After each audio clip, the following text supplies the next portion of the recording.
ہم اس ملک میں رہتے ہوئے اپنے بچوں کو کیسے ریز کریں تاکہ ان کو ریڈیکلائزیشن سے بچایا جا سکے، اور دوسرا حصہ ہے ان کے سوال کا کہ بچوں میں ہم کیا کریں کہ وہ اپنے ریلیجن پر فخر محسوس کریں۔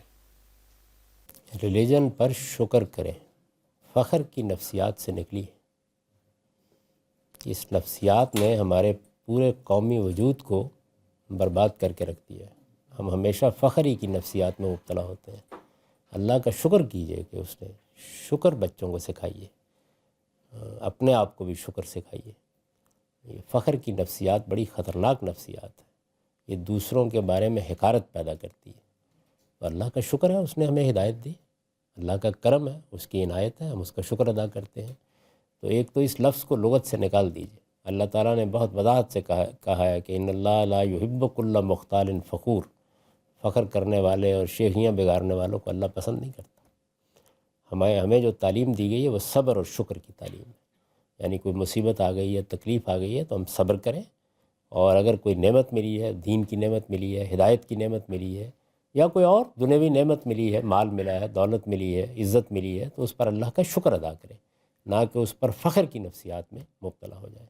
تو یہ لفظ تو اپنے لغت سے ویسے ہی نکال دیجئے کہ ہم اپنے دین پر فخر کرنا سیکھیں، ہم اپنے دین پر شکر کرنا سیکھیں کہ اللہ تعالیٰ نے ہمارے لیے راستہ کھولا، ہمیں ہدایت دی، ہمارے لیے وہ راستہ کھولا جس پر چل کر ہم اللہ کی بہترین نعمتیں دنیا میں بھی اور آخرت میں بھی پا سکتے ہیں۔ تو سب سے پہلی چیز تو یہ۔ دوسری چیز یہ ہے کہ آپ اپنے بچوں کو جو بنانا چاہتے ہیں گھر میں وہ بن کر رہیے۔ یہ نہیں ہو سکتا کہ آپ کی زندگی تو کچھ اور اخلاقی اصولوں پر گزر رہی ہو اور بچے کسی اور چیز کو اختیار کر لیں۔ بچے سب سے پہلے اپنے والدین کو، اپنے گھر والوں کو دیکھتے ہیں، ان کا آئیڈیل ان کے ماں باپ ہی ہوتے ہیں، وہ انہی سے سیکھتے ہیں۔ تو جو آپ اپنے بچوں کو بنانا چاہتے ہیں، میں تو جب بھی کبھی بچے کی پیدائش کی خبر دی جاتی ہے تو ہمیشہ میاں بیوی سے یہی کہتا ہوں کہ اب آپ کی لاؤبالی پن کی زندگی کا دور ختم ہو گیا۔ اب آپ کو ذمہ دارانہ حیثیت سے اپنے بچوں کے سامنے ایک اچھے کردار اور اچھی سیرت کا نمونہ پیش کرنا ہے۔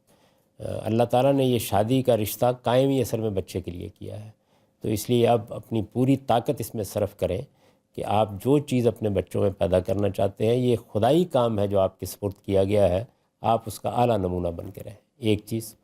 دوسری چیز یہ ہے کہ خود اپنے دین میں اپنے آپ کو ایجوکیٹ کیجئے۔ میں یہ لفظ استعمال کروں، ایجوکیٹ کیجئے، آپ کو معلوم ہو آپ کا دین کیا ہے، اس کا آرگومنٹ کیا ہے، اس کی بنیاد کیا ہے۔ جتنا زیادہ آپ کا علم بہتر ہوگا اتنے بہتر طریقے سے آپ بچے کو بھی دین بتا سکیں گے، اس کے سوالوں کا جواب دے سکیں گے۔ کوشش کیجئے کہ آپ کے بچے جہاں کہیں بھی ہیں وہ قرآن مجید کو سمجھ کر پڑھ لیں۔ بہت اچھی بات ہے کہ وہ عربی زبان سیکھ لیں، لیکن اگر نہ بھی سیکھ سکیں تو کم سے کم قرآن مجید کو سمجھ کر پڑھ لیں۔ اور جو اسلام کی لینگویجز ہیں، دیکھیے ہر علم کی لینگویجز ہوتی ہیں، مذہب کی کوئی زبان نہیں ہے، لیکن اسلام جب ایک علم بنا ہے رسول اللہ صلی اللہ علیہ وسلم کے بعد تو اس کی کچھ لینگویجز، جیسے آپ کہتے ہیں کہ انگریزی سائنس کی لینگویج ہے۔ آج کے زمانے میں اگر آپ سائنس کو جاننا چاہتے ہیں تو آپ کو انگریزی پڑھنی چاہیے۔ تو اسی طریقے سے اسلام کی بھی کچھ لینگویجز ہیں، وہ 3 ہیں: عربی، فارسی، اردو۔ ان میں سے کوئی ایک زبان بہت اچھی اپنے بچے کو ضرور سکھائیے۔ تو میرے نزدیک اگر آپ نے یہ کام کر دیے بس کافی ہے۔ اس کے بعد ہدایت دینا، راستے پر رکھنا وہ اللہ کا کام ہے، وہ چاہے گا تو دے دے گا، نہیں ہے تو بس دعا کرتے رہیے۔